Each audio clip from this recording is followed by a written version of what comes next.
Deus. Então é isso, irmãos, abra sua Bíblia comigo. Nós queremos falar debaixo hoje de um tema dizendo a cruz, o maior altar da história. Amém?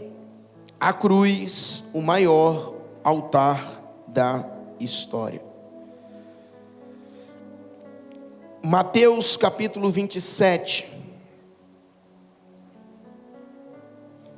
Seja entronizado, ó Deus da minha vida. Seja engrandecido, ó Deus da minha vida. Tu és o Deus da minha salvação. És a minha rocha, a minha segurança. Teus lábios sempre te exaltarão. Aleluia, te louvo, pois sei que sobre todos és Senhor.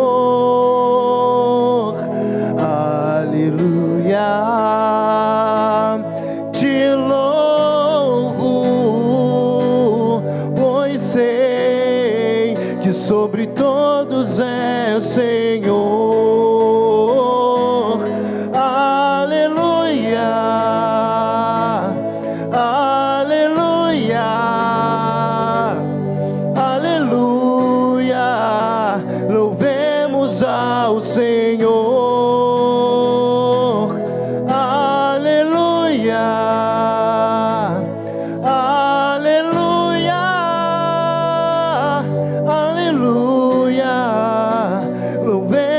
Ao Senhor.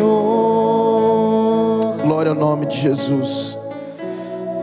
Evangelho segundo escreveu São Mateus, capítulo 27, a partir do 32. A epígrafe do texto fala sobre a crucificação.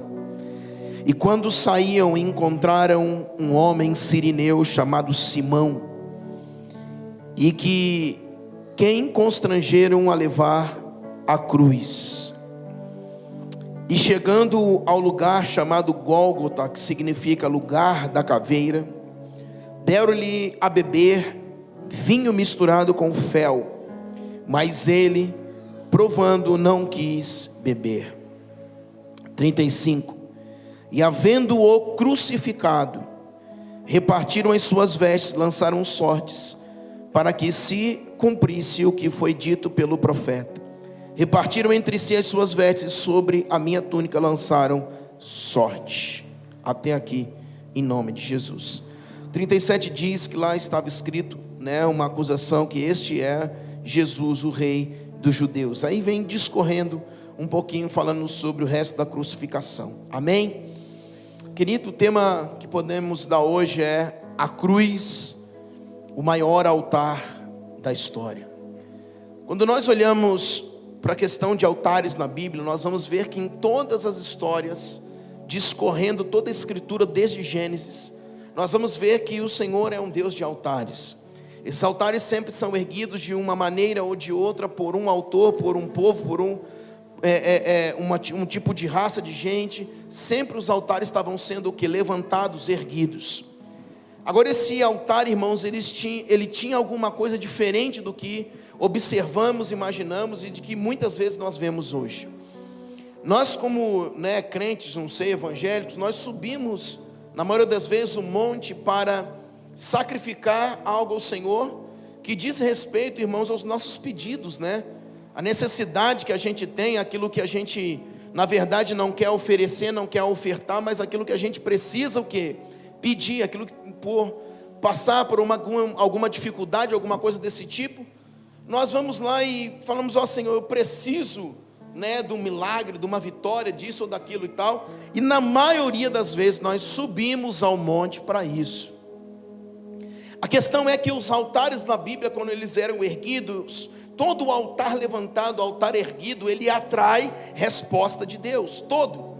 O problema é que os altares da Bíblia, eles não eram levantados e erguidos apenas para atrair resposta, ao contrário disso. porque o altar de fato era justamente o lugar de entrega, o lugar da gente ofertar, o lugar da gente ceder, e não o lugar da gente pedir. Então hoje o costume dos evangélicos ou dos crentes é subir ao monte como pedintes, porque eu preciso de uma vitória, porque eu estou passando por tribulação, porque alguma coisa está acontecendo, então eu subo ao monte. E não é, irmãos, o que acontecia na antiguidade. O que a Bíblia nos ensina não é isso, porque os antigos, irmãos, os pais, da igreja, os pais antigamente, do cristianismo, os pais, que eram os hebreus, eles subiam ao monte para sacrificar, para entregar algo ao Senhor. Automaticamente, após, obviamente, eles ofertarem, eles entregarem algo, Deus respondia aos altares. E aí sim, coisas o que aconteciam. Então, na verdade, irmãos, o que eles tinham como resposta, não é porque eles foram pedir, o que eles tinham como resposta é aquilo que eles tinham por necessidade, mas eles não levaram para o altar. Qual é o grande problema que nós temos hoje? Os altares que erguemos são nutridos por necessidades. Então, porque eu preciso de uma bênção, eu preciso de uma vitória, eu estou necessitado, por causa de alguma coisa, eu levanto o quê? Um altar. Então, o que nutre o nosso altar, não é a nossa entrega, a nossa oferta. O que nutre o nosso altar, são as nossas necessidades. E esse povo, eles subiam para quê? Justamente para ofertar, para entregar. Esse era o primeiro ponto. Qual era o segundo ponto dos altares que haviam naquela época? O segundo ponto era, eu não sei quem sabe, conhece, tinha até um livro, acho que foi a Vivi que comprou, um livro de Jonathan Edwards. Ele falava o seguinte, o tema do livro é Pecadores na mão de um Deus irado. Porque Jonathan, ele escreveu esse livro, porque baseado na antiga aliança, o que acontecia é assim, que esse Deus de Israel, em certos momentos, ele estava irado. E aí você via o anjo passar no arraial, o anjo passar nos lugares, irmãos, e matar literalmente homem, mulher, criança, animal e tudo que tinha pela frente. Por quê? Porque a ira de Deus, a cólera de Deus se derramava sobre a terra por causa do estado da terra. E não obstante Israel também passar por causa dos seus desvios, da sua prostituição. Então esses homens, agora o que eles faziam? Os líderes, eles levantavam o altar, irmãos, para apaziguar, para parar a ira de Deus contra eles. Então esses altares, eles eram erguidos para que Deus não viesse, irmãos, e destruísse com tudo, literalmente. Então preste atenção, enquanto nós muitas vezes estamos levantando um altar, seja em casa, seja no monte, seja onde for, nós estamos levantando um altar para quê, irmãos? Para que Deus nos conceda vitória. Na antiguidade nós subíamos para ofertar. Em segundo plano, nós levantávamos um altar, irmãos, para dizer misericórdia, Senhor. Misericórdia. É por isso que as pessoas, elas sempre falam das festas judaicas, da mentalidade judaica, etc. Mas nós somos judaizantes também. Mas eu vou dizer uma coisa para você. Existem os princípios, que são princípios judaicos, até das festas e etc. Que esses princípios, irmãos, estão completamente ligados àquilo que nós, de fato, deveríamos fazer. Eu sempre falo nesse altar, não tenho medo de falar, irmãos, porque eu não posso me ofender com o evangelho, eu tenho que me ofender com as coisas do mundo. As coisas do mundo que me fazem mal, o evangelho tem que me fazer bem. Então, irmãos, se nós pegarmos as festas pagãs, numa mentalidade greco-romana, nós vamos observar e ver, irmãos, que nós não temos medo de celebrar essas coisas. Mas quando nós falamos de alguma coisa que diz respeito aos judeus, nós dizemos, não sou judaizante. Então quando eles entravam, por exemplo, no Ano Novo, no Rosh Hashanah, eles passavam 10 dias, irmãos, se purificando, 10 dias de arrependimento. Isso é bom ou ruim? Então por que a gente não pode entrar um ano novo para a gente dizendo 10 dias, eu me arrependo, eu quero melhorar, eu preciso melhorar, todos nós. Ah não, isso é coisa de judeu, irmãos. Aí as pessoas entram em um ano novo. O que na primeira viração do dia tem, irmãos? Bebida, prostituição, droga, desgraça. E nós temos medo de cultivar aquilo que os judeus faziam. Não é como uma lei, como uma regra, mas como um princípio de vida. É entrar tempos de arrependimento. Agora deixa eu dizer, se Deus falava para eles 10 dias passarem ali se arrependendo, é porque Deus tinha um propósito nisso. Deus não ia pedir nada à toa, irmãos. E aqui que nós dizemos, não quero porque não sou judaizante. Ei, na questão não é ser judaizante, a questão é pegar o princípio da situação. Se Deus está falando, rompa um ano se arrependendo, então rompa um ano arrependido. Amém? O que está acontecendo aqui, queridos? Esses altares, eles eram erguidos em forma de entrega, em forma realmente de oferta. Nós vamos ver na Bíblia vários homens que levantaram altares, como Noé, né? Quando ele sai, na verdade, da arca, Noé está ali entregando um altar ao Senhor. E você vai ver Abraão construindo um caminho de altares. E muitas das vezes foi para apaziguar a ira de Deus sobre a terra. E nós vamos ver muitos outros homens, né, como Davi levantou altares, e muitos outros homens, Josué. Esses homens tudo, irmãos, eles levantaram altares para ofertar, para entregar. Mas altares também, irmãos, que vinham para apaziguar, para parar, para, Senhor, neutralizar a ira de Deus que vinha sobre o povo. Então altar não diz respeito a uma questão se eu estou na prova ou não. Altar diz respeito, primeiro, eu sempre devo ser um altar erguido ao Senhor. Por quê? Porque eu devo sempre ofertar a Ele a minha vida. Em segundo plano, existem momentos em que pecamos, erramos, falhamos e tropeçamos. O altar, quando eu levanto, é dizer: Deus, eu me arrependo. Deus, eu me humilho diante de Ti. Deus, a ira do Senhor que vem sobre mim, que vem sobre a terra, eu preciso apaziguar através de um altar que é a minha vida ao Senhor. Amém, queridos? Por isso eu digo, nós vamos passar um pouquinho na vida de Jesus. Eu quero contar algumas coisas rápidas da vida de Jesus, até que chega na crucificação, e a gente vai ver que de fato a crucificação foi o maior altar da história. Nós vemos todos esses homens que levantaram altares, mas quando aquela cruzinha de madeira lá no Gólgota foi erguido, uau, que altar poderoso. Amém? Irmãos, Jesus, eu quero ser com você bem rápido. Às vezes a gente perde, né, a questão do senso de quando a gente faz uma leitura no português ou no hebraico, e a gente não é, né, um faminto estudante do hebraico. Nós aqui não somos, nós não ficamos aqui o dia inteiro estudando hebraico. Mas, irmãos, nós precisamos ter uma noção para iniciar tudo. A noção é que muitas das vezes a gente está lendo uma coisa aportuguesada, e às vezes a gente não sabe a essência e a intensidade pela qual aquilo quer nos transmitir. E nós vemos o que aquilo ali é uma simples palavra, é uma simples mensagem, é um simples texto. Quando nós olhamos na Bíblia, por exemplo, a Bíblia fala sobre coração. Na maioria do original são entranhas. Olha que coisa diferente. O judeu nunca ficou falando, não, o coraçãozinho aqui, ou o centro da vida aqui. Ele sempre falou sobre as suas, ou sobre as nossas entranhas. Isso significa aquilo que está totalmente interligado dentro de nós, aquilo que está totalmente, dentro da nossa realidade interior, e não apenas um órgão, um coração ou o centro da vida. Então a gente precisa entender, irmãos, que a Bíblia, ela transmite para mim e para você uma intensidade muito maior daquilo que a gente imagina. O problema é que essas linguagens, né, a linguagem de hoje eu estava estudando uma Bíblia diferente no computador, e quando eu olhei assim, estava a linguagem de hoje, eu falei, está amarrado, tira isso agora daqui. Porque, irmão, você vai diluindo o Evangelho, você vai diluindo a Escritura. Terrível. Primeira coisa que eu queria falar para você: Jesus, ele nasceu, né, no nascimento virginal de Maria, e foi algo realmente sobrenatural. Nós conhecemos a história.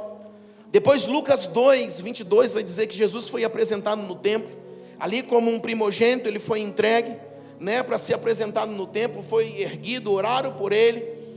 E Jesus, nós sabemos que veio, né, como Salvador. Os profetas já diziam isso. E ele vai percorrer agora toda uma história de vida até chegar à crucificação. A crucificação, para alguns, como Paulo falou em Coríntios, irmãos, era um escândalo. Por quê? Porque a Bíblia vai dizer, irmãos, que os gregos, eles queriam sabedoria, e os judeus, eles queriam os sinais. Os gentios procuravam outras coisas, mas Paulo entra nos lugares mais difíceis, nos lugares da Grécia, em outras regiões, pregando um Cristo crucificado. Então isso se tornou, irmãos, na verdade um escândalo naquele mundo antigo. Porque enquanto uns estavam atrás de sabedoria, outro atrás de sinais, outro atrás de tantas coisas, Paulo está dizendo: eu prego, eu estou atrás de um Cristo crucificado. Isso se tornou loucura para o mundo, se tornou um escândalo a pregação de um Cristo crucificado. Só que não obstante, irmãos, de nós olharmos e ver a vida de Jesus, que o propósito da sua vida era a morte, e a morte de cruz. Então, antes disso, Jesus ele é apresentado no templo, tá? Depois, irmãos, nós vamos ver que Jesus ele vai passar pelo bar mitzvah. Lembra lá quando Jesus aos 12 anos, ele está sendo ali, transferindo na verdade os seus conhecimentos sobre a lei, sobre a Torá, e ali tem alguns doutores da lei. Jesus está conversando com aquele povo ali, né? E ele está interrogando os doutores da lei e tal. Agora preste atenção numa coisa, a Bíblia vai dizer que aquela festa pela qual os seus pais desceram, era a festa de Páscoa. E aí os seus pais estão voltando, preste atenção, vai dar 3 dias que os pais estão sentindo falta do menino. Tem alguma mãe aqui assim, algum pai? 3 dias depois eles vão sentir falta, cadê o Jesus? E aí eles voltam, irmãos, mas estava começando, e estava acontecendo a celebração da festa de Pêssar. Agora preste bem atenção numa coisa, a festa de Pêssar, aonde Jesus está tendo o bar mitzvah. Por quê? Porque aos 12 anos, para 13 anos, o menino entra no bar mitzvah. E esse bar mitzvah é uma emancipação para a vida adulta. Aos 11 para os 12 anos, a menina tem o bat mitzvah. Porque o bar mitzvah significa, bar no original é filho. Então filho do mandamento ou filho da lei. E o bat mitzvah é a filha do mandamento ou a filha da lei. Então eles... 1 ano antes a menina passa, e 1 ano depois o menino passa pelo bar mitzvah. Jesus aqui ia entrar nos seus 13 anos, ele estava se preparando para o seu bar mitzvah. Por isso agora está interrogando os doutores da lei, conversando com esses doutores da lei. Só que ele está aqui justamente dentro da festa de Páscoa. E a palavra Páscoa significa passagem. Então vê que aquilo que Jesus, aqui nesse momento que ele está sendo emancipado para a vida adulta, é justamente, irmãos, para nos transferir de uma passagem do mundo para a sua luz. Agora, paz, deixa eu dizer uma coisa para você, porque nós queremos falar sobre altar, mas a Bíblia, ela tem os temas dela, né? E a gente vai trabalhando todos os seus temas, para que as famílias, os filhos, os pais, todo mundo possa se alimentar da sua palavra. Quando nós olhamos o bar mitzvah na Bíblia, o menino ele estava, né, ainda pequeno. Depois se fazia a cerimônia, que era uma cerimônia de passagem, o bar mitzvah. E quando ele passava para esta vida e era exposto à vida adulta, você vai observar, a Viviane está aí? Está aí. Você vai observar que o menino não tinha adolescência. Preste bem atenção nisso, pais. Jesus está no bar mitzvah, então ele está saindo de uma vida de menino, de garoto, e sendo exposto diretamente para uma vida adulta. O que isso significa para mim e para você? Que todo filho que mesmo na adolescência, que nós chamamos, e que o mundo chama, e que o pior disso tudo, o que o mundo diz? Que é a pior fase da vida. Eles se tornam mais rebeldes, eles são isso, eles são aquilo. Por quê? Porque o mundo determinou isso. Só que para os judeus não existe esse negócio dessa adolescência, dessa vida difícil, dessa rebeldia, desse isso e desse aquilo. Para os judeus existe o seguinte: você era menino, e a partir de agora ainda não é nome, mas irá se tornar um grande homem. E começa a expor agora esse menino a uma vida adulta. Então não tem esse meio termo. O que a Bíblia diz para mim e para você, querido? Não é que seu filho não vai ter adolescência. A questão é que nós precisamos, dentro da questão do bet, do bar mitzvah, expor os nossos filhos às coisas também de vida adulta. Isso vai ajudá-los, isso não vai atrapalhar. respeitando cada fase, respeitando cada momento, sim. Só que, irmãos, ele não vai deixar de jogar bola, não vai deixar de jogar uma peteca, não vai deixar de soltar uma pipa, ele não vai. Mas, responsabilidade, que é tão difícil inculcar, é uma coisa que nós precisamos trabalhar. Amém? Então Jesus agora ele está passando por esse momento de bar mitzvah, ele vai crescendo. Lembra que eu sempre falo aqui, Jesus dá uma sumida da história. Por quê? Porque até agora, preste atenção, até o bar mitzvah, ele estava mais com a mãe. Após o bar mitzvah, ele vai estar mais com o pai.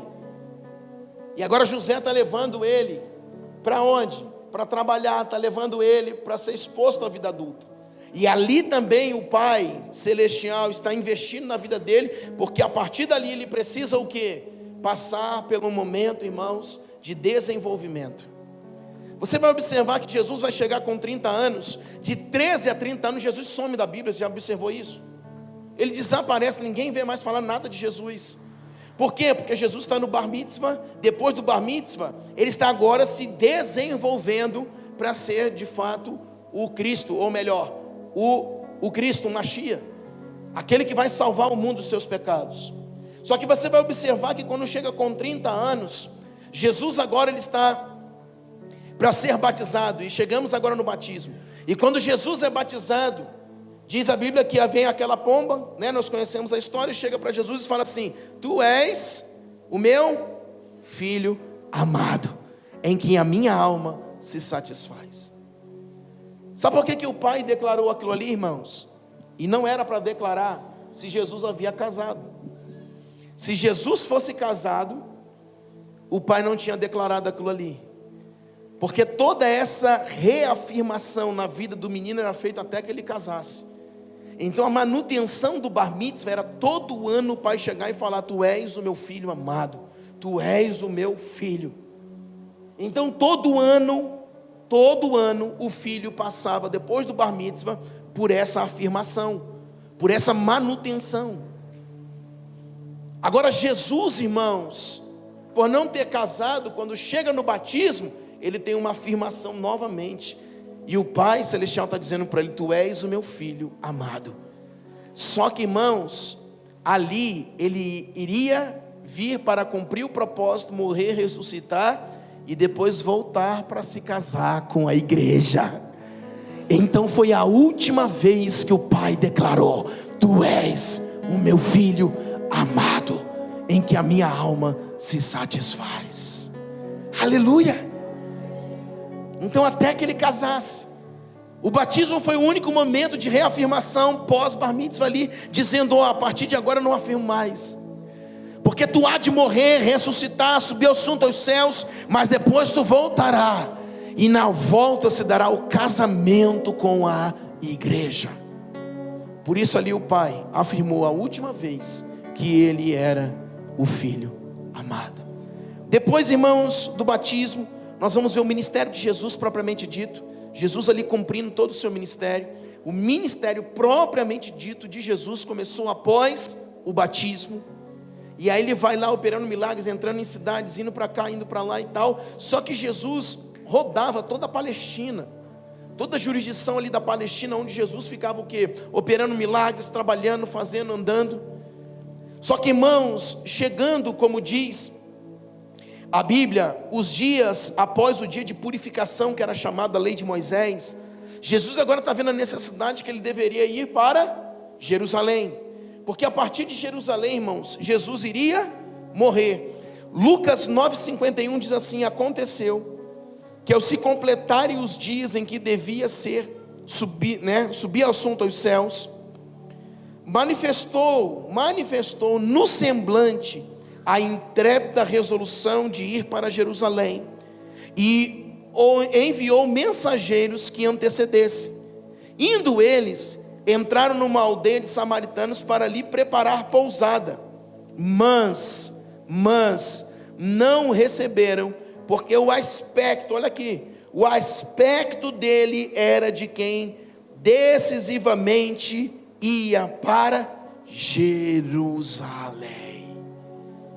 O momento está chegando. Agora preste atenção. A Bíblia diz que ele tinha uma intrépida resolução. A sua cara dizia: eu preciso ir para Jerusalém. Só que não foi só isso. A Bíblia está dizendo que os homens antecederam ele, foram preparar a pousada até que ele chegasse em Jerusalém. E quando chegaram lá não quiseram receber. Mas por que não quiseram receber? Mas não o receberam, porque o aspecto dele, irmãos, você está entendendo isso? Será que quando você vai sair de casa, seu vizinho fala assim: você está com aspecto de ir para a igreja? Amém, né? Você está com um aspecto que você vai hoje dar uma chapada daquela gospel, vai ficar doidão em Jesus, aleluia. Hein, irmão, você está comigo aqui? Quando você chega no trabalho, o cara fala: rapaz, você está com aspecto de um querubim, passou a noite dando glória. Irmãos, os caras chegaram nas aldeias, Jesus está lá, olharam para a cara dele e falaram: o aspecto desse cara não é para ele parar aqui não, o negócio dele, existe algo definido dentro dele, que ele está indo para Jerusalém, não é aqui o negócio não. O aspecto do rosto de Jesus. Sabe por quê, irmãos? Porque estava chegando o momento do propósito se cumprir.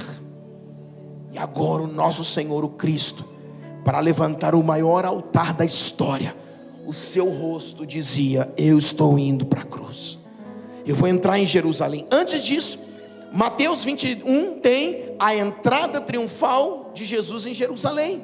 Lembra? Aí vem as mulheres, tamborim, Israel.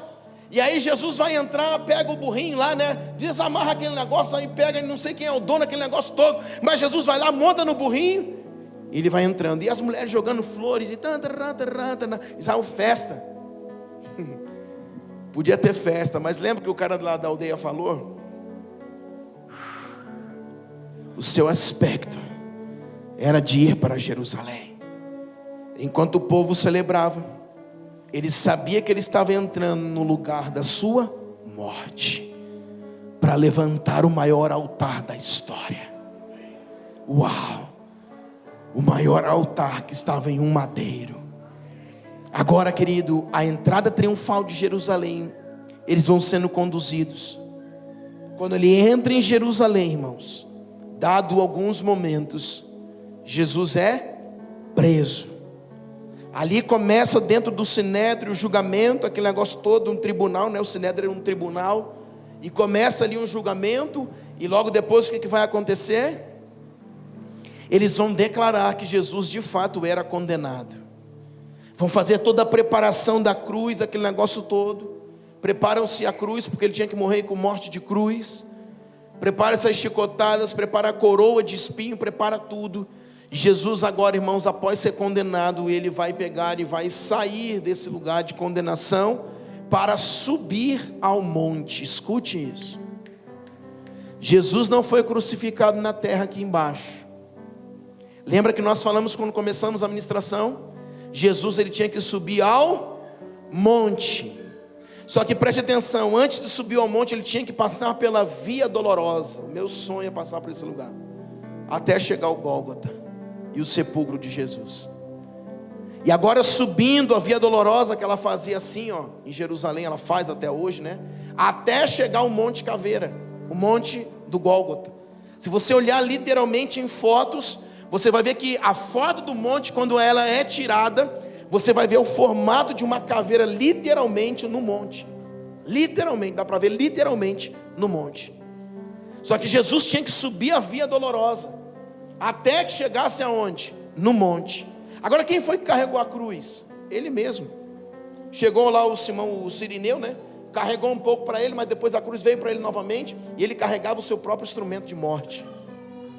E agora Jesus está subindo a via dolorosa até chegar ao monte. Agora deixa eu dizer, o altar está para ser erguido. E aonde que esse altar foi erguido? No monte. E o que Jesus ia fazer nesse monte? Pedir a bênção? Se entregar como oferta. Por isso, altares são erguidos para darmos oferta ao Senhor, e não para pedirmos nada. Porque aliás, tudo que Ele poderia nos dar, Ele já nos entregou, a sua vida. E nesse momento, Jesus chega agora nesse monte, o Gólgota, chamado Caveira. Ele está lá em cima, e agora de fato Ele será o quê? Crucificado, vão colocar Ele. Lembra que nós falamos aqui no dia de Páscoa? Lembra que Jesus não morreu na sexta-feira da paixão, nem ressuscitou no domingo de, nem sei o nome aí que eles falam? Agora nesse momento o que vai acontecer? Jesus, irmãos, ele vai ser de fato pregado na cruz, carregou o seu próprio instrumento, e agora ele vai ser crucificado. E após agora ser crucificado, o altar será erguido. E quando esse altar é erguido, irmãos, Jesus já crucificado, lembra que ele foi pego de 9 da manhã até as 3 da tarde, se passaram 6 horas. A crucificação estava se dando às 9, a sua morte estava se dando às 6, lembra? 3ª hora do dia, 6ª hora do dia e 9ª hora do dia. Então às 6 horas agora é que de fato Jesus começa praticamente a morrer, e ali ele vai expirar após as 3 horas da tarde. Então às 9 ele foi crucificado. Então subiu a via dolorosa pela manhã, às 9 horas ele foi crucificado.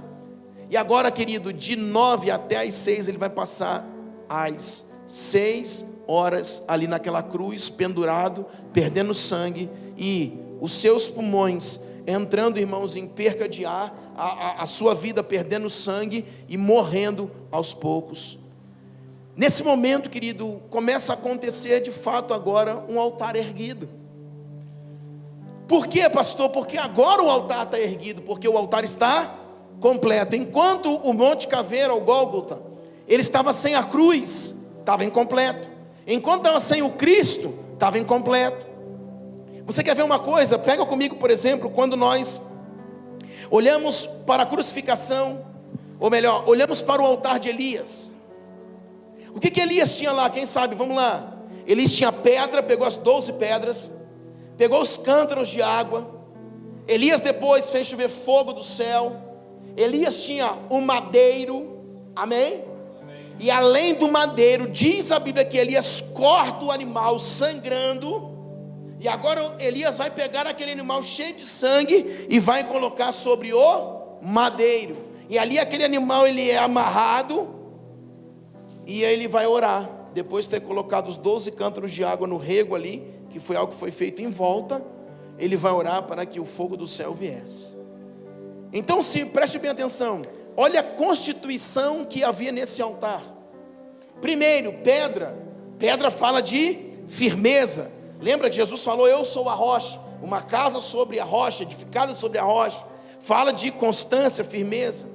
Agora, por que no altar de Jesus não tinha pedra? Porque ele já era firme, ele era o constante, ele é o rei da glória. Esse altar não tinha algumas coisas que tinha no de Elias. Elias precisava, e o Senhor falou para ele: Elias, repare o altar. Quando Jesus está subindo, irmãos, a via dolorosa carregando, o pai já sabia que alguns utensílios desses não haveria no maior altar da história. Só entra para o nosso altar aquilo que de fato estamos precisando. Se tem pedra, porque não estamos firmes. O que tinha no altar de Jesus? Um madeiro e o cordeiro só. Eita glória! Tem alguém comigo aqui? Não dorme não. Tem alguém junto aqui? No altar de Jesus só tinha o madeiro e o cordeiro. Pastor, mas se Jesus era Jesus, então não tinha nem que ter um madeiro. Mas aí ele botar ele aonde? Porque o madeiro, preste atenção, era o lugar do altar de Elias, onde Elias colocou um animal sangrando. E geralmente, quem lembra aqui, nós vamos falar sobre os altares depois, lembra de Abraão? Abraão amarrou o filho, amarrou na pedra? Não, amarrou no madeiro. Porque era esse madeiro também que quando colocasse o fogo, que ia manter o fogo aceso. Assim era o holocausto. Então deixa eu dizer uma coisa para você. Nesse só tinha o madeiro e o cordeiro, que era Jesus. E esse foi o maior altar da história. Só que vem cá, deixa eu dizer uma coisa para você. O altar de Elias tinha água. O altar de Elias também, óbvio, ele cortou um animal, aquele animal foi sangrando, tinha sangue. E o de Jesus, tudo estava nele. Por isso que quando aquele soldado romano fere a sua lateral, sai água e sangue. Por quê? Porque tudo estava nele. Onde estava a pedra? Dentro dele. Ele era a pedra, a rocha, a pedra fundamental, que os edificadores o quê? Rejeitaram. Ele é a pedra, a rocha. Por isso ele falou para Pedro: ei Pedro, alguns pregam errado, né? Ele falou: ei Pedro, te digo que tu és Petrus. Pedro vem de Petrus, pedra pequena. Eu te digo que tu és Petrus, e sobre esta pedra a igreja será edificada.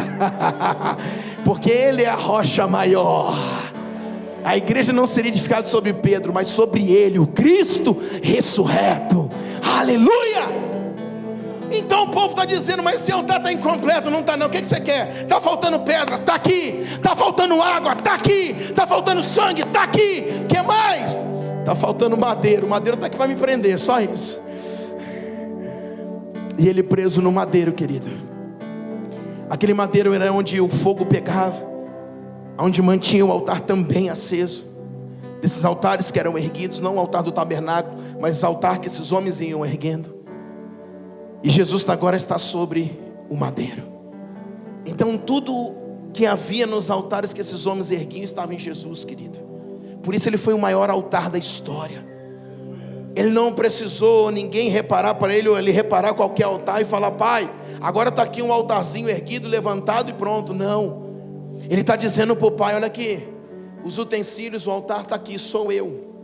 Por isso que Pedro, descrevendo muito bem nas suas epístolas, ele fala que nós somos o quê? Casas espirituais. Por que nós somos casas espirituais? Porque todo serviço sacerdotal foi transferido do animal do tabernáculo para dentro de mim e de você. Aonde começou? No Cristo, no maior altar da história. Por quê? Porque Jesus está dizendo: o altar está aqui, eu sou o altar, tudo está em mim, não precisa de mais nada. E aí Pedro discorre as suas epístolas dizendo que nós éramos casas espirituais, aonde agora o serviço sacerdotal seria onde? Dentro, em nós. E não, irmãos, com animal, com bicho, com bode, com isso, com aquilo, tabernáculo, não. Nós somos as casas espirituais. Jesus agora está lá, o cordeiro e o madeiro. E o madeiro só estava lá para mostrar a configuração da cruz para mim e para você, que era o quê? Vertical e horizontal.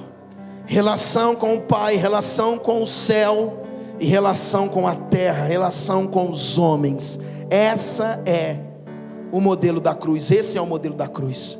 Por isso ele disse: nós devemos amar o nosso próximo como a nós mesmos e a Deus sobre todas as coisas. Isso significa madeiro vertical e madeiro horizontal.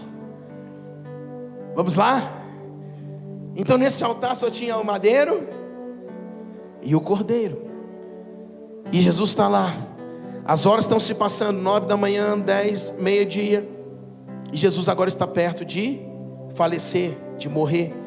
Agora preste bem atenção numa coisa. A Bíblia vai contar para mim e para você, querido, que naquele momento em que ele está morrendo, vai acontecer algo inédito que já falamos aqui inúmeras vezes, mas eu preciso falar novamente que isso é o clímax da cruz. O que tinha de mais poderoso no altar era que Jesus estava morrendo, e quando ele ora, em aramaico, Deus meu, por que me desamparastes? Ele está ali dizendo, irmãos, que preste bem atenção, quando antigamente havia o tabernáculo, e o sacrifício era feito por aqueles animais, esses sacrifícios eles eram colocados sobre os animais, e isso encobria o pecado do povo. Então o meu pecado ele não era perdoado, apagado, era encoberto. O que é encobrir, irmão? Se eu pegar isso aqui e colocar uma moeda aqui embaixo, a moeda está aqui ou não está? A moeda existe ou não? Existe, é só tirar o papel. Então preste atenção numa coisa: Jesus, quando está vindo, Ele está na cruz. Ele não vai pegar só o meu e o teu pecado, Ele vai pegar o pecado de Adão, para poder resgatar a terra novamente. Então se Ele pega o de Adão, Ele vai pegar de toda a linha, irmão, genealogia, toda a linha, irmãos, toda a árvore genealógica, até o fim dos dias, até de quem não nasceu ainda. Que é isso, pastor? O pecado da humanidade estava sobre Ele, porque no tabernáculo se cobrir não quer dizer que apagou. Então no momento em que Jesus vem, sabe o que acontece? Os pecados estão sendo descobertos e imputados sobre o Cristo. Sobre Jesus está imputado o pecado da humanidade agora. E agora, quando Ele está lá, o que vai acontecer? Ele vai sofrer essa separação do Pai, que foi a maior dor que existiu para Jesus, separar do Pai. A cruz doeu, sim. Os pregos, os cravos doeram, sim. A coroa de espinho doeu, sim. Ser rejeitado doeu, sim. Colocaram como rei dos judeus, amaldiçoaram Ele, doeu, sim. Ele olhando para os romanos, e Ele sendo judeu, filho de Deus, numa cruz, e não fez nada com eles, doeu, sim. Tudo em Jesus doeu, mas nada doeu mais do que Ele sofrer a separação do Pai Celestial. Eu já contei aqui, eu digo para você, foi a primeira vez que Ele chamou o Pai de Deus. Deus meu, foi a primeira e única vez que Ele não falou Pai meu, Ele falou Deus meu, porque estava agora sofrendo separação. Agora posso falar uma coisa inédita para você, preste bem atenção. Por que a cruz é o maior altar da história? A minha filha até lembrou disso aqui no carro, né, uns dias desse. Eu falei num curso nosso, o que é o inferno? Pastor, aí o Natan estava até conversando, nós estávamos conversando dentro do carro. Ele falou, pastor, pai, o pão vai ficar queimando lá, queimando. Eu falei, filho, queimando. Mas sabe o que é essa queimadura? Um escritor americano resumiu, irmãos, numa frase que para mim resume a história do inferno. O que é o inferno? O mundo sem Deus. Irmãos, Deus está aqui, Deus está no mundo, Deus está conosco. Por que tem tanta tragédia, tanta miséria, tanta desgraça? Se Deus está aqui. Agora você imagina um mundo sem Deus. O que é o inferno? A ausência de Deus. Isso é um inferno. E eu fui mais além do que esse escritor. Eu já escrevi as minhas. É um ateu vivendo na ausência de Deus. Pronto. Ele não acredita mesmo, já está no inferno porque não acreditou. Então é um ateu vivendo na ausência de Deus. Agora deixa eu dizer uma coisa para você. Sabe por que a cruz foi o maior altar da história?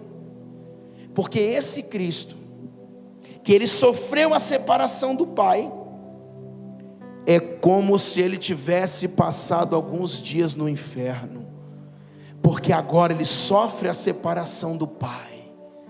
E agora, assim como os ateus, assim como os que vão viver no inferno, vivem num mundo sem Deus, na ausência da presença de Deus. Pensa num lugar onde Deus não vai estar. Que é isso, pastor? Falamos aqui num curso, por isso que é bom vir por curso. Numa jurisdição onde Deus não se encontra, mas Deus está em toda a terra. Vem por curso. E aí Deus não está nessa jurisdição, e o ateu é vivendo na ausência de Deus. Agora, porque a cruz é o maior altar da história? Porque agora, quando Ele está para morrer, Ele diz, Deus meu, se for possível, passe de mim esse cálice. Mas Ele teria que ir para a morte. Mas irmãos, antes de Ele morrer, qual é a experiência que Ele passa? O afastamento do Pai. Deixa eu dizer uma coisa para você, escuta essa. Sabe qual foi a credibilidade dele descer? Paulo aos Efésios escreveu que aquele que subiu também desceu, ele desceu às partes mais fundas da terra. Sabe o que Apocalipse completa, que ele tomou a chave da morte do inferno? Sabe o que habilitou, sabe o que autorizou, sabe o que deu legalidade a ele descer ao inferno e tomar a chave da morte do inferno e depois ressuscitar? Os dias que ele ficou sem o Pai. Como que ele ia visitar um lugar sem Deus, na ausência de Deus? Porque antes na cruz, ele já tinha vivido tempos de ausência sem o Pai. E isso habilitou ele descer às partes mais baixas da terra.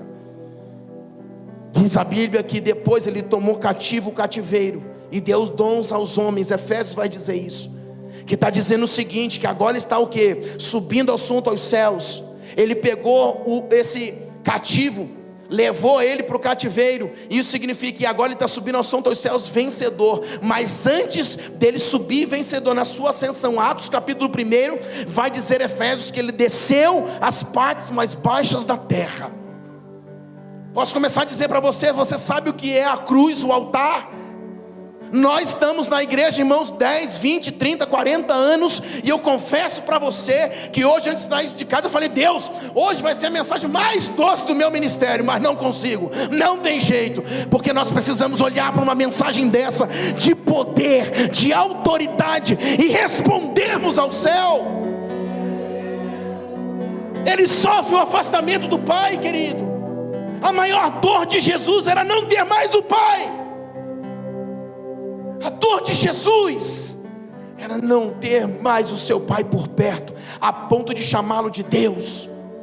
Mas deixa eu dizer, a sua maior dor vai ser a sua maior conquista, porque quando ele desceu, irmãos, ele tinha autoridade de dizer, eu passei dias sem o Pai, agora eu vou entrar num lugar também sem o Pai, me dá essa chave que é minha, eu morri para a redenção da humanidade. Aleluia! A cruz, o maior altar da história. A cruz, o maior altar da história. Por quê, pastor? Porque o altar que Noé levantou foi para recomeçar a terra. O altar que Abraão levantou foi para Isaac, e os outros altares foi para que apaziguasse a ira de Deus sobre a terra, sobre o seu povo. Mas o altar que o meu Cristo levantou, ele foi às partes mais baixas no inferno, e ele também subiu às partes mais altas, o céu. Sabe o que significa? Significa que desde aquele que pode estar lá, ou tentar chegar lá, ou ser destinado para lá com seus pecados, ou até aquele mais alto céus, esse é o altar. O altar de Noé foi numa terrinha. O altar de Jesus foi, qual era a jurisdição do altar de Jesus? Do céu até o inferno. Teve altar maior do que esse? Qual é a jurisdição? Aonde que o altar de Jesus pegou? Todos os outros altares na Bíblia, eles tinham limitações, sim, porque eles tinham um propósito momentâneo. Davi, quando levanta na eira de Araúna, era para cessar a praga sobre um povo. O altar de Jesus não foi para cessar a praga sobre Israel.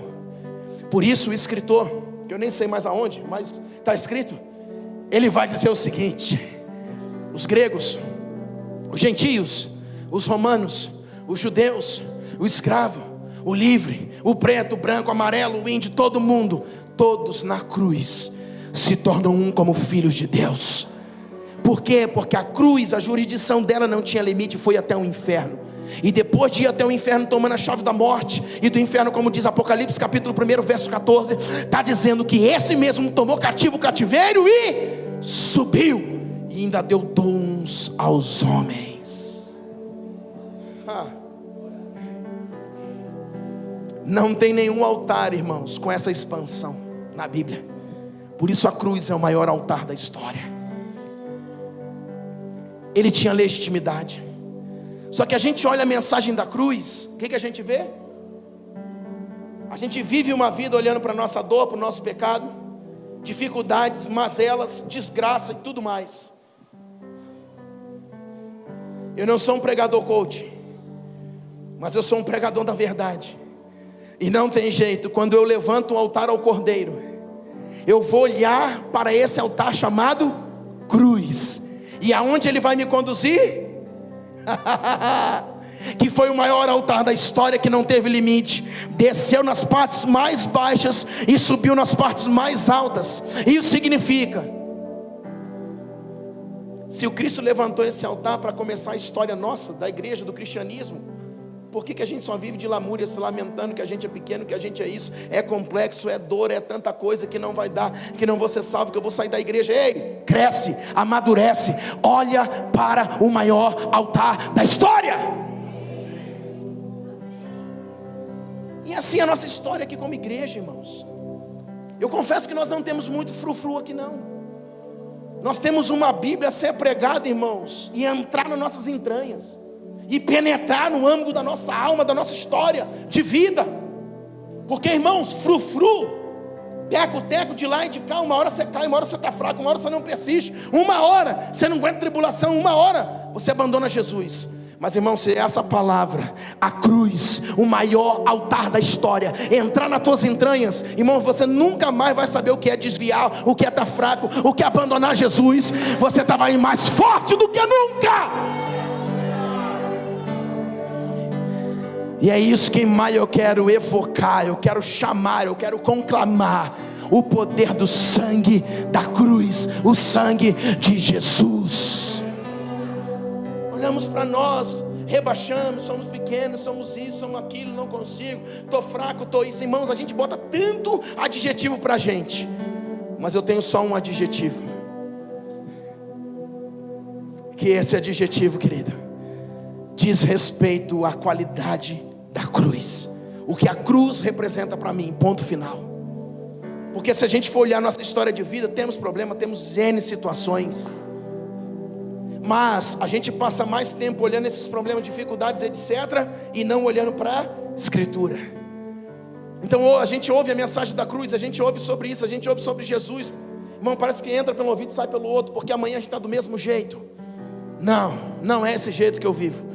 Tem 20 anos que eu estou no ministério, tem 16 anos que eu sou pastor, irmãos, e eu estou para cá, daqui para lá, para decolar cada dia mais. Eu quero cada dia mais, eu estou mais desesperado cada dia mais. Cada dia eu durmo menos, procurando e buscando o noivo, procurando e buscando a Escritura, procurando entender o coração de Deus.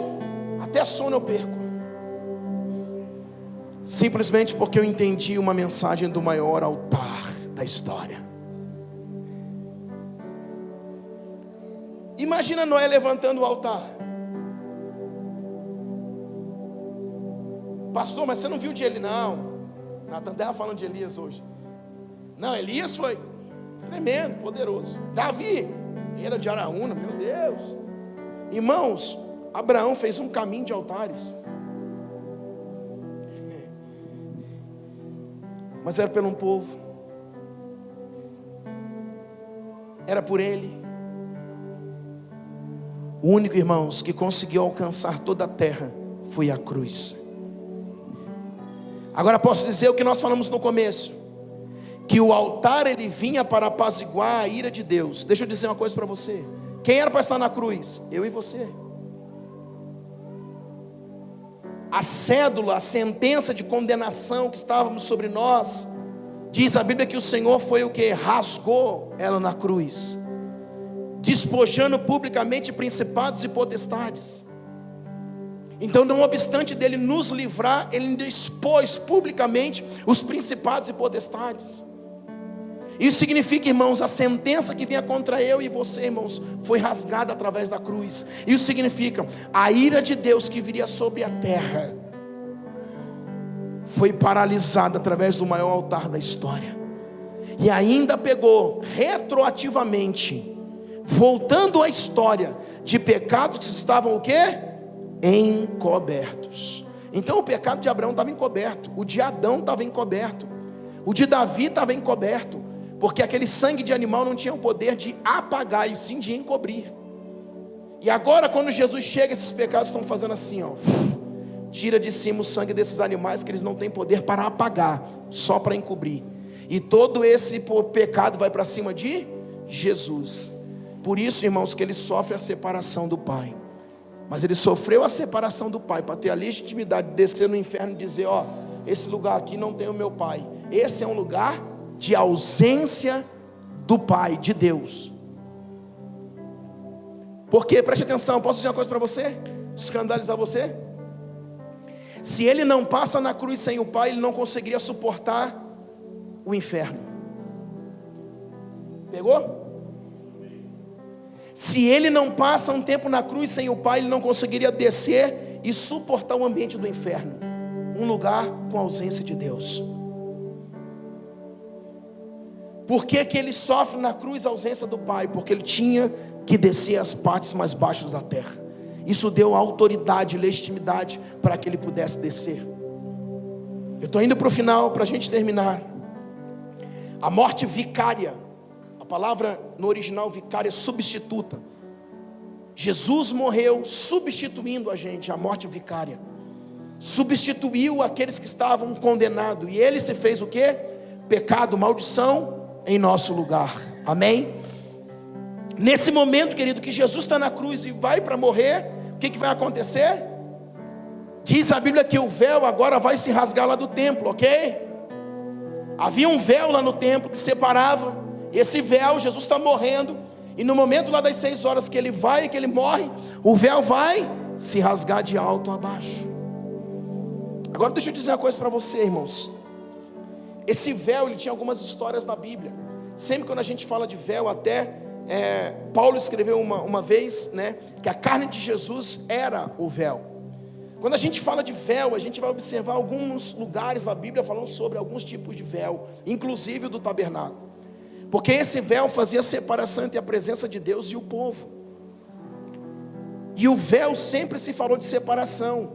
Para que você entenda, eu quero contextualizar a mensagem, para que você entenda de fato o que é o poder do maior altar da história. Sabe da onde, irmãos, que tiraram a questão do véu daquelas mulheres lá da igreja de Corinto? A Bíblia vai dizer, querido, que Paulo está chegando para pregar.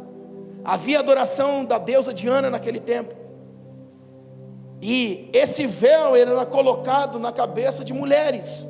E essas mulheres usavam o véu. Mas por que elas usavam o véu? Porque essas mulheres, escuta, essas meninas, elas eram entregues à prostituição espiritual. E dentro do templo da deusa Diana, elas faziam prostituições. Então elas tinham que entrar. Posso dizer, irmãos, é difícil pregar. Fala ou não fala? Meu Deus. Por isso que a igreja não enche. Mas vamos lá, eu vou pregar a verdade. É verdade. Eu já estou convicto disso. Mas eu vou ensinar a verdade, custe o que custar. Mesmo sozinho lá no deserto, no Gólgota. Escuta uma coisa, querido. Essas meninas, aos 15 anos, elas eram preparadas para prostituição e imoralidade espiritual. Sabe por que nós pegamos nossas filhas e fazemos festa de 15 anos? Está lá na mentalidade grega. Essas meninas, elas eram, o pai vinha com todo, meu Deus, chegou o tempo dela, glória a Deus. Quantos anos? 15. Enquanto tinha o bat mitzvah e o bar mitzvah com 12, 13 anos. Sempre, irmãos, preste atenção, não é ser chato, é pregar a verdade. Sempre quando a gente olha na televisão, na mídia, o mundo, o calendário greco-romano, são coisas diabólicas, demoníacas que estão por trás. 25 lá do dezembro, adoração ao Deus Sol. Então essas meninas com 15 anos, elas raspavam a cabeça. E aí se colocava o véu quando elas se convertiam. Para que elas chegassem dentro da congregação, Paulo falou, essas são aquelas que se converteram e vieram da prostituição. Nós não podemos mantê-la aqui, por quê? Porque vão dizer que elas são prostitutas. O que Paulo falou? Coloque um véu na cabeça delas. E aí o véu era colocado na cabeça delas, só isso. Para quê? Para distinguir quem era prostituta e quem não era. Porque aquelas mulheres, as meninas estavam se convertendo. Paulo estava vivendo um grande avivamento. E muita gente chegando, inclusive famílias e essas meninas que eram entregues à prostituição. A imoralidade da deusa Diana, dentro do templo da deusa Diana, que era um troço monumental, em Éfeso. E agora, irmãos, o que está acontecendo? Coloca-se o véu sobre a cabeça. Então tem mulheres hoje, né, igrejas que falam, até hoje tem igreja com véu, tem gente que fala bota o véu, tem gente que fala que o cabelo é o véu, mas não tem nada a ver isso. Isso só era naquele momento, naquela instância, porque essas mulheres raspavam a cabeça, e por raspar a cabeça, elas eram entregues à prostituição espiritual da deusa Diana.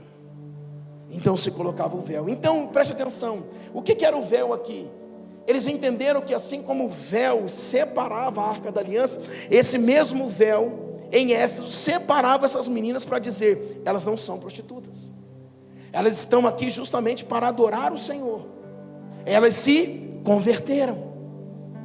Só que, irmão, se a gente falar isso no meio da igreja, a gente nem ensina essas coisas aqui, irmão, porque a gente já é tão batido, crucificado. A gente fala, irmão, fé de 15 anos é lá da Grécia, consagração a filha, a prostituição da imoralidade da deusa Diana. Não, pastor, eu vou sair dessa igreja, vou lá para onde tem festa disso, festa daquilo, festa de 60 anos, 60 dias. Então vai. O que eu vou fazer? Mas a verdade, querido, é que nesse tempo, os 15 anos, as pessoas sempre perguntam, você fez festa de 15 anos para sua filha? Ela nem sabe disso, irmãos. Você fez para sua filha? Não fiz, por quê? Porque eu não quis. Vê se ela está triste. Vê se ela não está queimadinha de vôlei hoje de manhã, que foi jogar vôlei. Está feliz da vida. Queria ir para passear, queria não sei para onde, quer voar o mundo, quer ir para a África, quer ir para... Está feliz da vida. Mas não entreguei à prostituição. Muito pelo contrário, aos 12 anos, nem sei se ela lembra disso também, lá no Rio, nós fizemos o Bat Mitzvah. Orei com ela, eu e a esposa, a pastora, oramos, abençoamos, a nossa casa abençoou ela. Natan, aquele cocão dele era pequenininho, nem sei se não deve lembrar de nada, tão pequenininho. E aí nós oramos, abençoamos ela e tudo mais. O que eu quero dizer para você, querido? O véu falava de separação. As meninas que estavam na congregação e que tinham o véu, é porque haviam se convertido, e Paulo deu a direção, coloque o véu nessas meninas, porque elas estão com a cabeça raspada, então elas precisam colocar o véu. E aí se tinha o costume na igreja de se colocar o véu, naquele tempo, por causa da prostituição, da imoralidade da deusa Diana. Então se fazia uma separação. Agora quando a gente vai para lá, para o templo, havia também um véu que separava. Então o véu na Bíblia sempre falou de separação. E o que aconteceu? A Bíblia está dizendo, querido, que Hebreus 10, 20, estou indo para o final, pelo novo e vivo caminho que Ele nos consagrou, pelo véu, isto é, a sua carne. Olha como que o véu está perdendo sentido. Olha como que o véu do templo, ele ia se rasgar. Porém, o escritor aos Hebreus narrou para mim e para você dizendo, Ele nos abriu um novo e vivo caminho. Porque o véu do templo rasgou? Porque isso era uma questão, irmãos, para aquele tempo, para aquele povo, costumes para que ninguém ultrapassasse, o povo gentil e etc. Como que ele está dizendo aqui, o escritor aos Hebreus, Ele nos abriu um novo e vivo caminho, que nos consagrou pelo seu véu, isto é, a sua carne. O que fez, irmãos, abrir um novo e vivo caminho, não foi o véu do templo, foi a sua carne, que estava morta e exposta. Esse era o verdadeiro véu. Então o que eu quero dizer para você? Se Jesus não morresse, não havia aproximação do Pai. Jesus tinha que morrer pela sua carne, seria o véu que seria rasgado, e nós nos aproximaríamos do Pai. Agora quem ia se aproximar do Pai? Toda a terra, todos nós. Eu quero terminar com você. Quem iria se aproximar? Todos. Aqueles que tiveram o pecado encoberto, aqueles dos mais distantes, desde esses acontecimentos, aqueles irmãos que viriam. Ou Jesus morreu só para aquele tempo, então eu não estou incluso. Jesus morreu para todos aqueles que ainda viriam na história. Então o que eu quero dizer para você, querido? Que a questão do altar da cruz é o altar que nos conduziu às partes mais baixas, pegando os piores pecadores, pegando tudo que é tipo, irmãos, de história, homens que estavam cativos, até, irmãos, subiu ao mais altos céus, aonde ele foi coroado e sentou à destra de Deus Pai. Por quê? Porque o véu se rasgou, não apenas o véu de um templo, mas o véu da sua carne. Agora deixa eu dizer uma coisa para você. Eu quero terminar, Jesus. Deixa eu dizer uma coisa para você. Adão crucificou a sua carne. Abraão, Enoque subiu, Elias, Davi, Josué, Saul. Você pega os homens da antiguidade, os imperadores, os Césares de Roma, os Nabucodonosor de Babilônia. Você vai pegando toda a história de homens. Aí entramos no nosso tempo, mais ou menos da era cristã aqui. Nós vamos ver Buda, nós vamos ver Karl Marx, que tem um grande nome na história. Nós vamos ver Allan Kardec, nós vamos ver tudo que é tipo de homem. A minha pergunta é: qual deles morreu numa cruz? Qual deles estabeleceu um altar de redenção? Qual deles disse: eu vos abri um novo e vivo caminho, que o consagrei para o Pai? Mas a saber, foi o que este véu? A minha carne. Quem dentro da história fez isso? Então os homens adoram Buda, adoram esses revolucionários, Karl Marx e não sei quem, adoram vários e vários homens, se prostram, leem, ficam sabendo cada vez mais desses conteúdos, dessas ideologias. Mas quem levantou um altar de ser crucificado e morreu na história da humanidade? Por isso, querido, Efésios vai dizer que antes da fundação do mundo, o Pai já havia crucificado o Filho. Uau, uau. Sabe por quê? Porque antes que existisse até o engraçadinho na história, o Pai ia dizer: alguém já foi crucificado, já tem uma história de redenção, e é através do meu Filho. Eu termino dizendo para você agora, querido. Quem tem história triste aqui, levanta a mão. Pode levantar a mão. O pastor tem uma história triste. Tenha medo não, irmão. História triste. Tem gente que faz até assim. Tem duas mãos? Se a gente olhar a história mais triste da história, mais frustrante, mais desgraçada da história, foi o que gerou a maior felicidade: a redenção da terra. E a gente fica se lamentando com a nossa história. Esse altar só foi erguido para que Ele te comprasse, fosse propriedade dele, fosse filho. E foi através desse sangue o maior altar da história, a ponto de ficar longe do Pai para ter autoridade de entrar no inferno e pegar a minha e a tua vida. Que se Ele não morresse, nós estávamos condenados.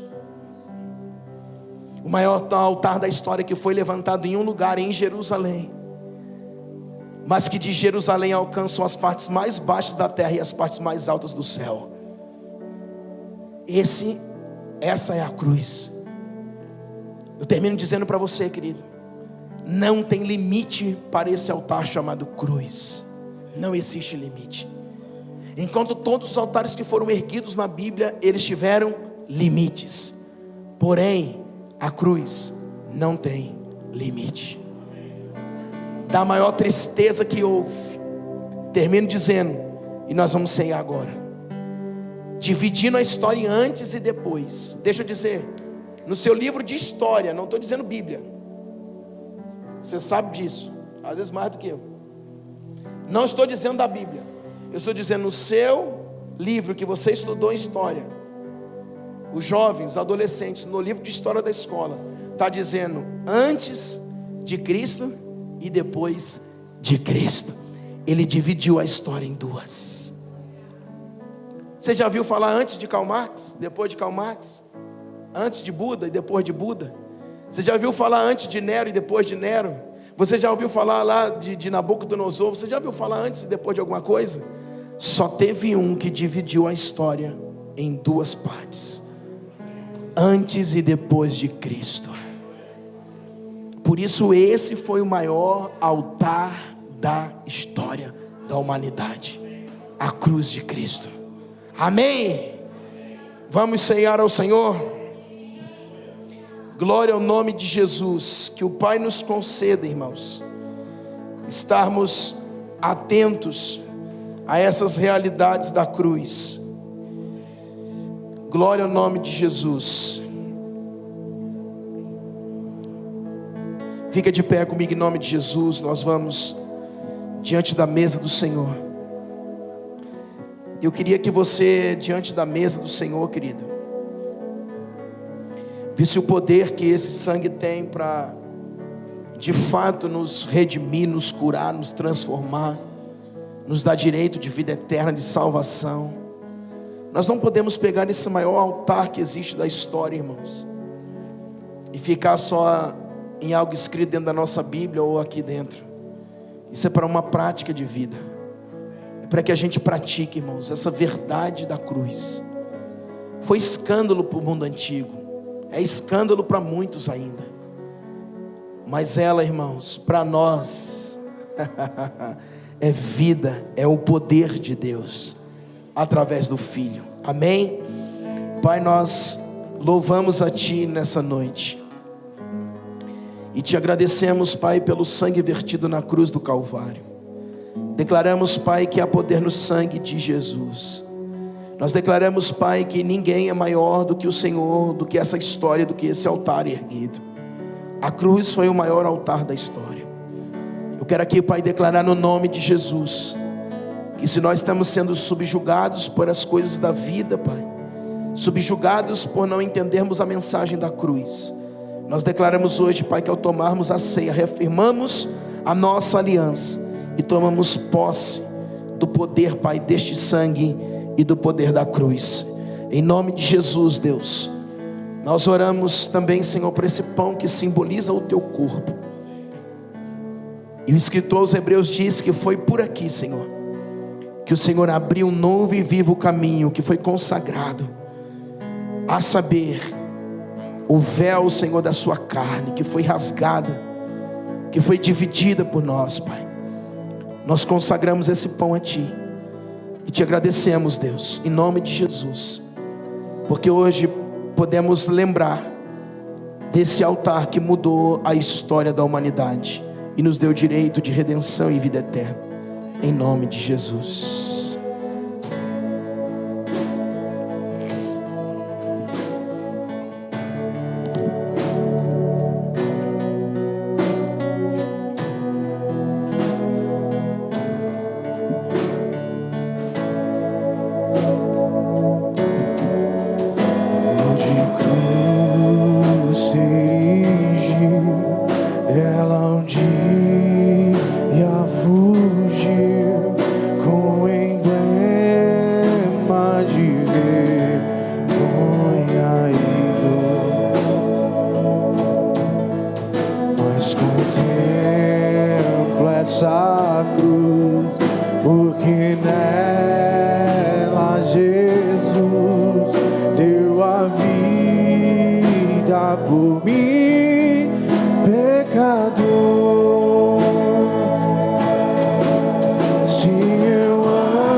Essa cruz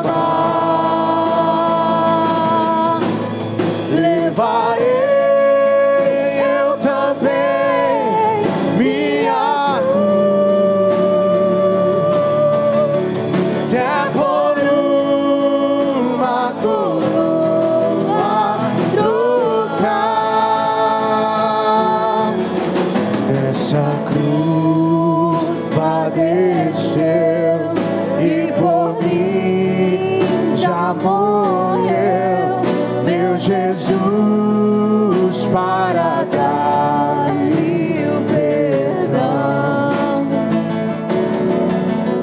Eu me alegro na cruz, ela vem graça e luz para minha santificação.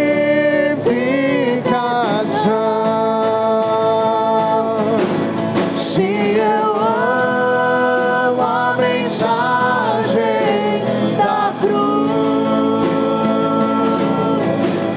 até morrer eu a vou proclamar. Levarei eu também minha cruz,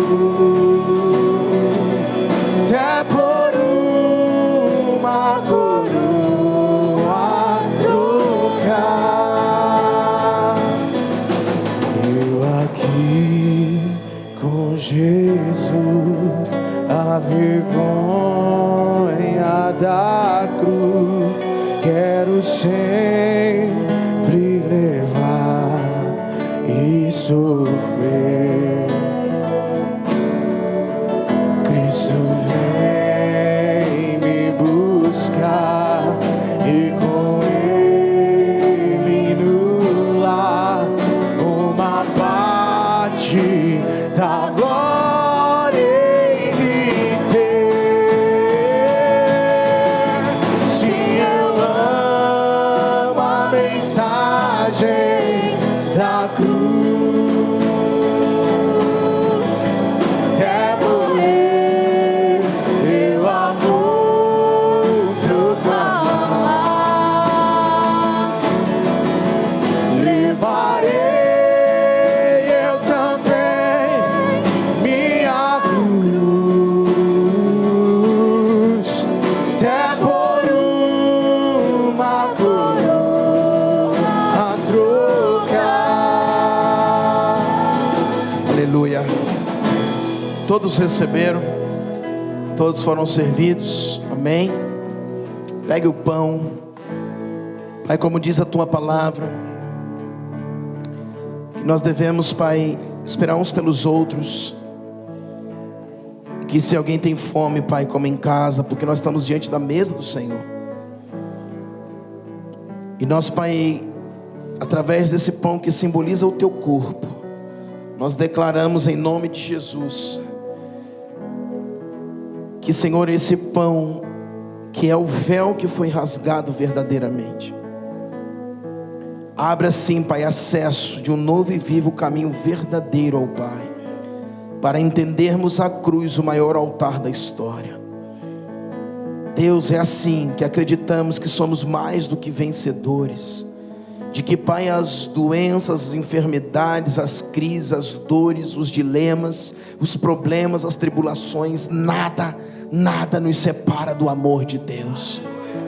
Como filhos, Pai, legítimos, estamos aqui para participar da mesa e reafirmarmos a nossa aliança e declararmos, Pai, que nós cremos no poder da mensagem da cruz.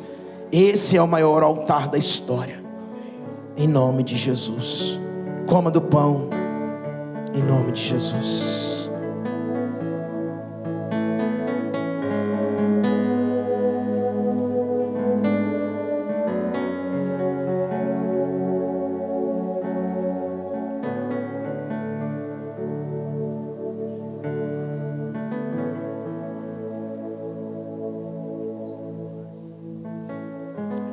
Senhor, está aqui o cálice que simboliza o teu sangue, que foi vertido, Pai, na cruz do Calvário, para que pudéssemos sim, Pai, ter direito de vida eterna.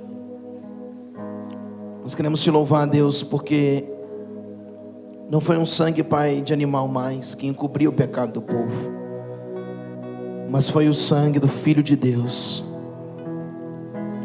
para que todo pecado encoberto pudesse ser de fato apagado, para que Ele pudesse, Pai, agora resgatar o pecado do primeiro Adão, Senhor.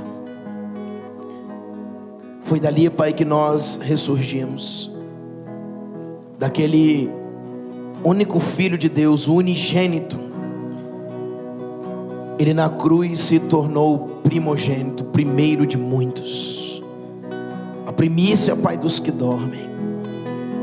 O nosso Cordeiro, Pai, que estava na cruz e que tinha todos os elementos de um altar dentro dele. Eu quero te louvar.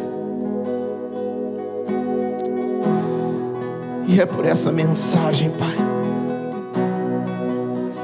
que eu me gasto todos os dias. É pelo poder desse sangue que eu vivo, Pai.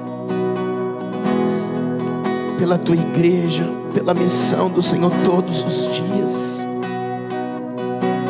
É por esse sangue que diz que nós somos mais do que vencedores, Pai, que nós não olhamos para trás. É que nós não desistimos, porque um caminho foi aberto de novo ao Pai. Temos acesso ao Pai. Obrigado pelo teu sangue, Senhor. Pegue o cálice e tome do cálice do sangue de Jesus.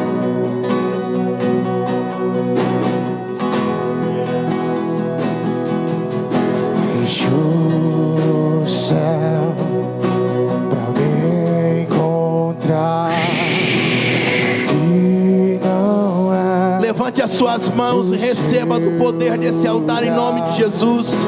Um amor assim. Nós já vamos terminar, queridos, mas levante a sua mão e diga: Deus, eu acredito no poder desse altar. Aquela cruz, nenhum homem levantou um altar como esse. Nenhum homem. o teu perdão me alcançou. Obrigado, Jesus. Um amor assim o mundo não conheceu.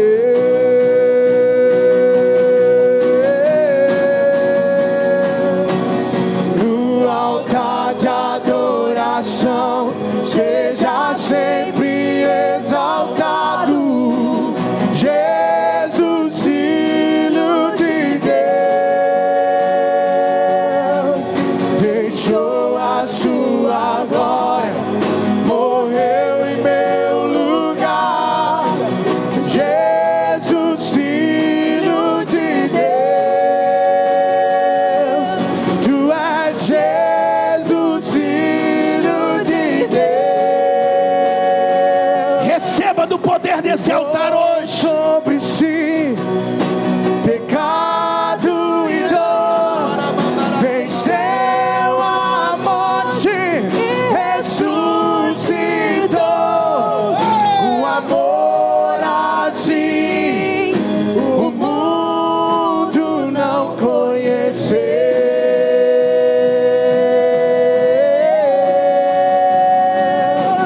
No altar de adoração seja sempre exaltado Jesus, Filho de Deus.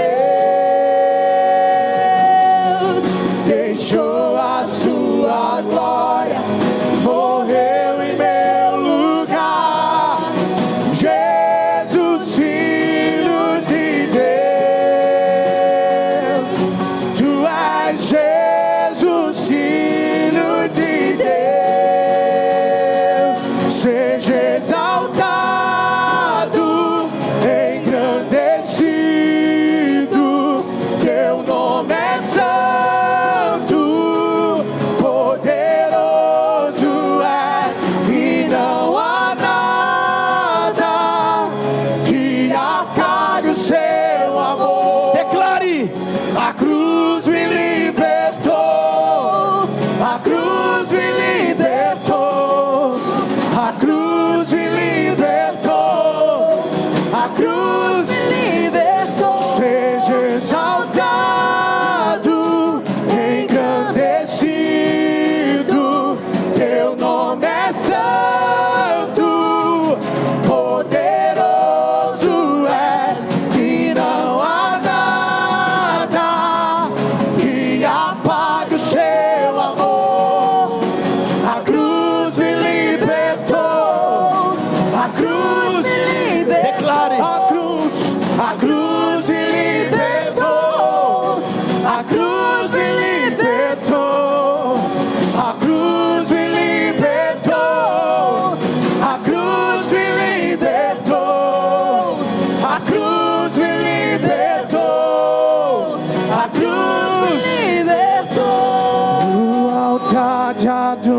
adoração seja sempre exaltado.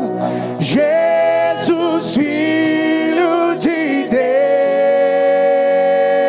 Deus, deixou a sua glória, morreu em meu lugar. Jesus, Filho de Deus, Tu és Jesus, Filho de Deus. Seja exaltado, engrandecido, Teu nome é santo, poderoso é, e não há nada que apague o seu amor. A cruz me libertou, a cruz me libertou, sim, a cruz me libertou. Quem acredita nisso? A cruz me libertou. Seja exaltado, engrandecido, Teu nome é santo, poderoso é, e não há nada que apague o seu amor. A cruz me libertou, a cruz me libertou, a cruz me libertou, a cruz me libertou, a cruz me libertou, a cruz me libertou, a cruz me libertou, a cruz me libertou. Depois você procura na Bíblia o inferno. Ficou desbarateado com esse altar, porque foi o único altar que foi comandar e que foi incomodar o inferno. E foi o único altar que saiu também do inferno e chegou ao topo, chegou ao céu. O Filho do Homem ressuscitado, o leão da tribo de Judá, aquele que venceu. O altar de adoração seja sempre exaltado. Jesus, Filho de Deus, deixou a sua glória, morreu em meu lugar. Jesus, Filho de Deus, Tu és Jesus, Filho de Deus. Seja exaltado, seja exaltado, engrandecido, Teu nome é santo, poderoso és, e não há nada que apague o seu amor. A cruz me libertou, a cruz me libertou, a cruz me libertou, a cruz me libertou, a cruz me libertou, a cruz me libertou, a cruz me libertou, a cruz me libertou. É fácil evangelizar. Allan Kardec foi para a cruz. Teve algum papa que já morreu na cruz? Teve alguém de Roma que morreu na cruz? Teve alguém de Babilônia que morreu na cruz? Teve alguém dos nossos dias que morreu numa cruz? Mas não obstante disso, ele não só morreu, ele ressuscitou. Por isso ali estava o ápice. Por isso ele tinha que suportar a cruz, porque após ressuscitar, ele precisava ainda chegar ao topo, ao lugar mais alto. E aí o salmista diz que alguém dizia alguém dizia no céu: quem é este? Aí outros diziam: este é o Rei da Glória. Mas parece que eu estou vendo um homem vindo entrar no céu. É homem mesmo, é aquele Cristo que estava numa cruz sendo pisoteado, mas ele desceu ainda ao inferno, e parece que na sua mão está a chave da morte e do inferno. Agora ele vai romper os portões celestiais. É, meu Deus, a cruz nos libertou. O altar de adoração seja sempre exaltado.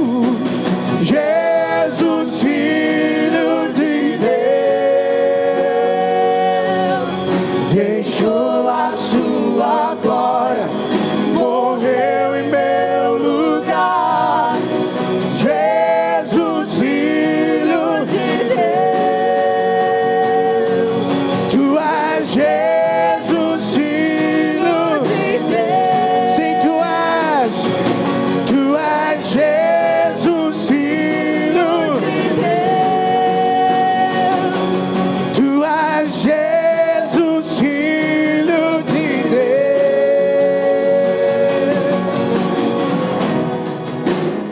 Adoramos a Ti, que morreu sim, Pai, como aquele cordeiro,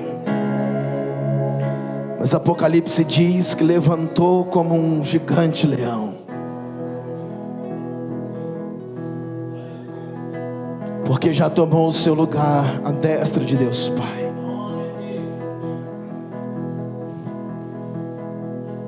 O altar que toca o inferno até o céu foi único na história, e não haverá antes nem depois. Se a igreja entender o poder desse altar, irmãos, nós nunca mais seremos os mesmos.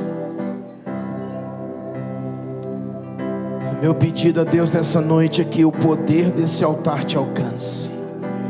Sim, saber, irmão, muita gente sabe.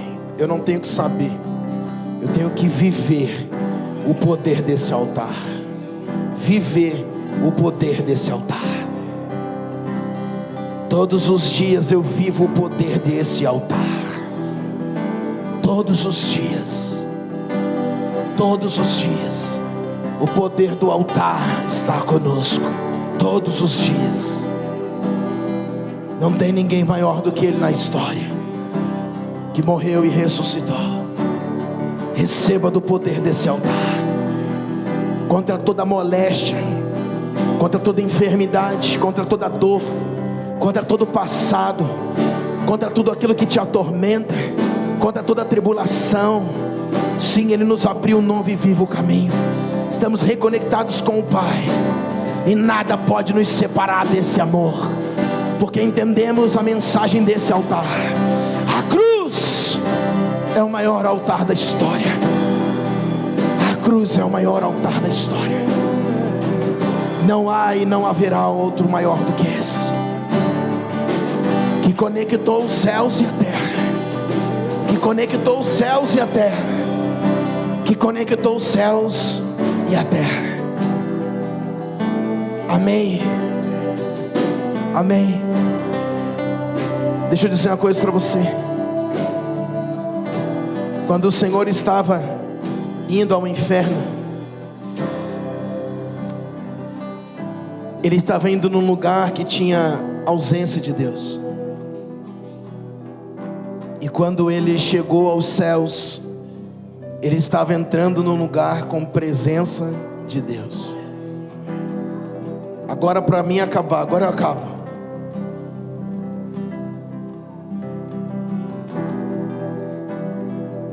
Sabe onde que isso se encontra, querido? Em você. Você é um lugar que não tinha Deus, tinha ausência de Deus. Mas você é um lugar que passou a ter a presença de Deus. Sabe o que significa isso? O altar, a cruz, foi para você. Por isso, querido, não aceite nenhuma seta maligna, nenhum dardo inflamado do inferno. Nós não vamos chegar nem perto do inferno, sabe por quê? Porque Ele já foi lá. Ele já viveu distante do Pai para que entrasse num ambiente, suportasse um ambiente daquele. Agora, querido, nós estávamos sem Deus e passamos a ter a presença de Deus. Por isso, querido, esse altar é para mim e para você. Onde a presença de Deus está agora, dentro de você. Amém? Viva o poder deste altar.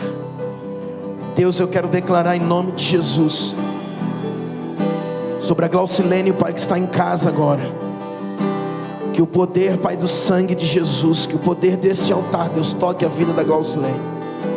Restitua, Pai, a sua saúde. Tome as suas emoções e traga, Pai, de volta, Deus, a restauração plena da saúde dela, Deus. Quebrando, Deus, a ansiedade, o desespero, quebrando o medo, a fadiga, trazendo de volta, Pai, em nome de Jesus. Tu és o médico dos médicos, e o poder desse altar, Deus, chega até a vida dela agora, em nome de Jesus. Amém e amém. Querido, nós temos cantina. Deus abençoe a sua vida. Até terça-feira. Graça e paz. Meu nome é Jesus.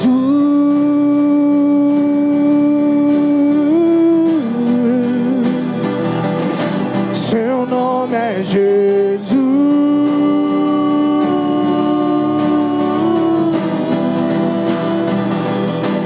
Morreu como um cordeiro, ressuscitou como um leão. A morte não te segurou, e Ele vivo está. Morreu como um cordeiro, ressuscitou como um leão. Para sempre eu cantarei, Tu és rei nesse lugar, nesse lugar.